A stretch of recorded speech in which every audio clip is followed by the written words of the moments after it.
All right, let's do some Mathity-Math. Pretty straightforward. They say solve for A. Okay, so they want us to get A all by itself. All right, I think we can handle that.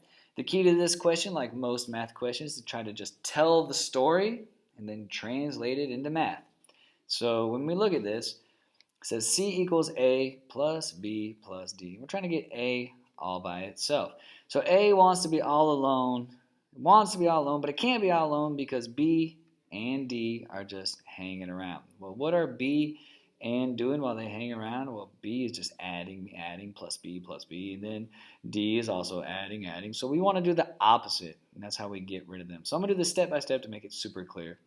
So step one, we're going to subtract B from both sides.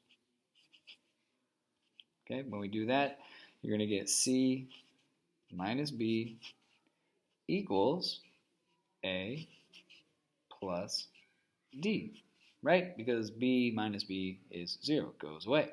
Okay, so A is getting one step closer to being all alone, but this D is still hanging out. So we got to do the opposite. This is plus D, so again we say minus D. And again, right, we do it from both sides, working left to right. And what do we get there? That goes away, so we're going to get C minus B minus D equals A. Oops, let's give you some space here.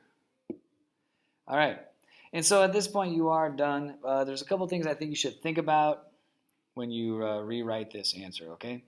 So first things first, I like to put the A on the left. That just makes me feel better. Okay, you don't have to do this. It's by no means necessary, but it's okay. And then I do like to kind of acknowledge that, because when you're subtracting, the order of subtraction does matter. So maybe take a moment to get rid of all these subtraction signs and think of it like this.